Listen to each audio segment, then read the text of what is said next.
नमस्कार जी, मैं मंजू। करीब 2 हफ्ते पहले मैंने वीडियो नंबर 1432 मैंने जो कैक्टस के पफ्स होते हैं उन्हें रिमूव करके ग्रो करना सिखाया था।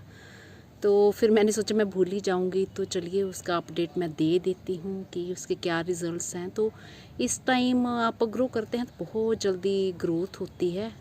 गर्मियों में ये बहुत अच्छे से चलते हैं। वैसे तो पूरा साल भर इन्हें आप ग्रो कर सकते हैं और पूरा साल भर ही बीच बीच में जैसे ठंडे मौसम में जो ग्रोथ कम हो जाती है और जिन जगहों में ज़्यादा ठंड नहीं होती है तो वहाँ फिर थोड़ी बहुत जैसे होती है। तो चलिए मैं उसके रिज़ल्ट्स दिखाती हूँ और जो मेरे बहन भाई उन्हें ग्रो करना चाहते हैं तो अभी ग्रो कर सकते हैं आराम से। तो कैक्टस की ये भी खासियत है कि इसके लिए ज़रूरी नहीं कि आप एक कोई बड़ा पॉट लाएं, ख़ास मिट्टी बनाएं।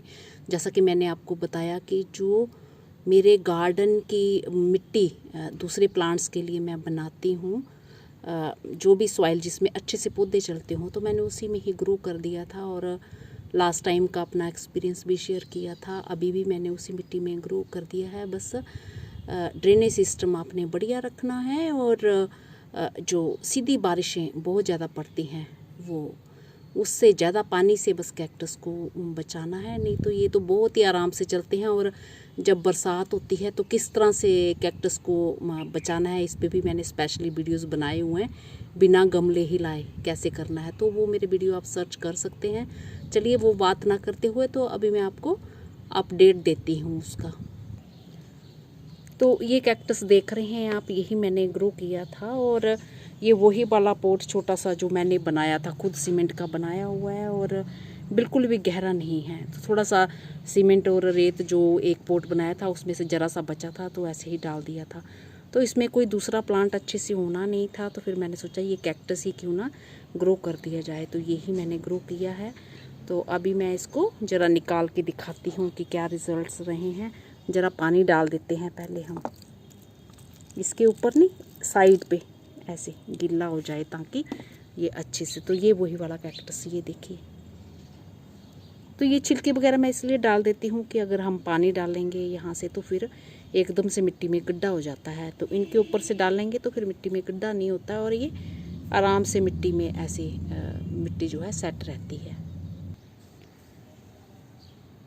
तो ये इस तरह से पानी डाल लिया है मैंने ये, और इसको धीरे से हम ऐसे खींचेंगे।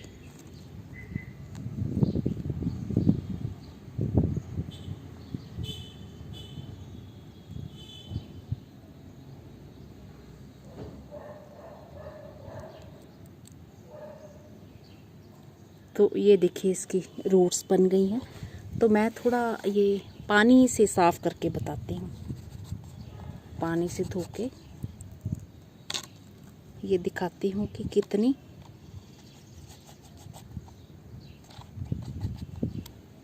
तो ये देखिए, ये देख रहे हैं, मैं हाथ पे ऐसे तो नहीं रखूँगी, इस पे ये कांटे आ रहे हैं। तो ये देखिए ये बन रही हैं और ये इतनी लंबी हो गई है ये, और ये है इसकी, ये इसका अपडेट, ये रिज़ल्ट्स रहे। तो बहुत ही जल्दी बस कैक्टस को मिट्टी में, जैसे मैंने बताया ना कि दबाना नहीं है, बस ऊपर ही रख देना है।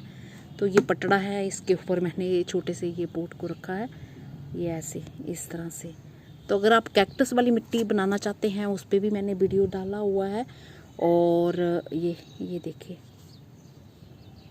ये दिख रही होंगी रूट्स, ये दिख रही है ना। पानी में साफ़ कर देती हूँ क्योंकि रूट्स इसकी ना बड़ी नरम मुलायम होती हैं। जब ये न्यू बन रही होती हैं तो ये टूट भी सकती हैं, टूट भी जाए तो कोई प्रॉब्लम नहीं, फिर आप इसको दबा दो तो ये फिर से ग्रो हो जाता है। तो 2 हफ्ते, अब पता नहीं इतनी बड़ी ये रूट है और हो सकता है ये थोड़ी सी टूट भी गई हो मेरे से खींचते हुए। और अब मुझे नहीं पता कि ये 1 हफ्ते के बाद बनना स्टार्ट हुई, क्योंकि मैंने निकाला ही इतने दिनों के बाद।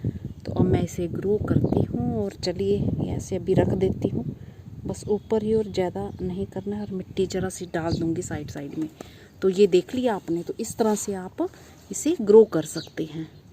तो वीडियो का लिंक मैं जो डाल दूँगी और फिर आप सर्च कर सकते हैं, उसी तरीके से आप लगा सकते हैं। इसी तरीके से आप बाकी कैक्टस भी लगा सकते हैं, और ड्रैगन फ्रूट लगाना चाहते हैं तो उसकी कटिंग भी इसी तरीके से आप ग्रो कर सकते हैं। और अभी ये बहुत बढ़िया टाइम है, अच्छे से ये प्लांट्स चलते हैं और बहुत जल्दी, कितनी जल्दी बढ़ जाएंगे आपको पता भी नहीं चलेगा। इसी के साथ नमस्ते जी, शुक्रिया।